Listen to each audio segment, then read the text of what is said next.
Хуманитарното здружение Надеж за сите од Прилеп денеска наполни една година од своето постоење, за кое време им имаат помогнато на околу 900 семејства од цела Македонија, со пари, лекови, храна, облека и друго. Вела дека идејата за формирањето на здруженијето настанала сосема случајно, кога Билјана Глигорова, Васе Благодушовска и Маја Божиновска. Сосема случајно првиот контакт го оствариле на социјалната мрежа Facebook и решиле да им помагаат на тие на кои што помошта им е непотребна. Од денес, последно годишни напори конечно имаат и своја канцеларија и магазински простор на улицата Бидимаш веднаш после детската градинка, кој пак во трајање од една година им го обезбедил анонимен донатор од Прилеп. Од нигде никаде се најдовме сите три на Facebook случајно и по неколку помагајна на неколку семејства, значи седнавме и одлучивме да си основаме некое наше здружение што навистина ќе му се најди и ќе му помагаме на луѓето, така започна целокупната работа наша. Се стекнавме со магазински простор благодарение на анонимен донатор од Прилеп и моментално работата ни почнува од денеска па натаму во овој дел.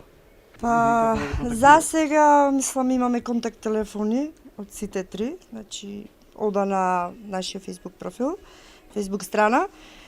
За сега че работиме, мислам, само по потреба може да не најда, да речам донаторите или тие што имаат потреба од донација, а понатаму сепак малце условиве се сега такви. Понатаму сакаме, значи, и се трудиме да бидеме преку цел ден тука присутни. Но сега и на оние кои цела година неуморно помагаа им е потребна помош, пред се финансиска, за да може да функционираат како здружение и да продолжат да им помагаат на големиот број семејства. До сега не добиле ниту денар поддршка од државата, иако се обратиле и до општина Прилеп, и до владата, и до претседателот на Македонија.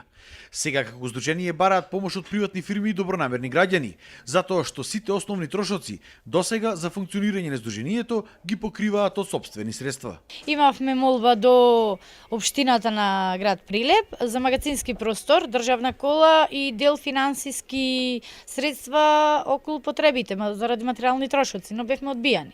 Упативме апел, писмо и до претседателот на Република Македонија за да ни помогнат околу магазинскиот простор, да во соработка со општинава, но и од таму бевме одбијани, така да од сите државни институции ние моментално здружениево немаме никаква поддршка. Ако не добиваме помош од донатори, тука застанува и нашата работа. Можно ли да прекине?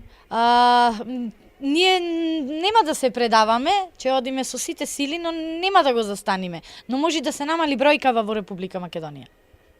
Значи, например, ако сни го држеле, ако ја држиме цела Македонија, ако дојде да се намали бројот на донатори, може да опфатиме само дел Прилеп и некои други одредени места, значи други градови, но не цела Македонија. Вела дека поради ковид пандемијата, бројот на оние на кои што им треба секојдневна помош во храна, облека и лекови е огромен.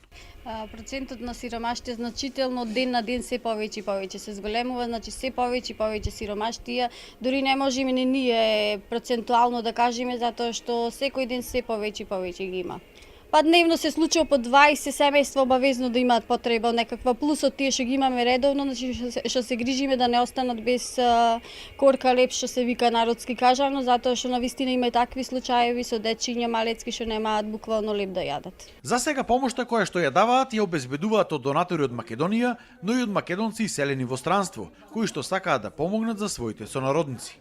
Доколку сакате да остварите контакт со здруженијето, тоа може да го остварите преку нивната Facebook страна Надеж, на која што може да ги најдете и нивните телефонски броеви.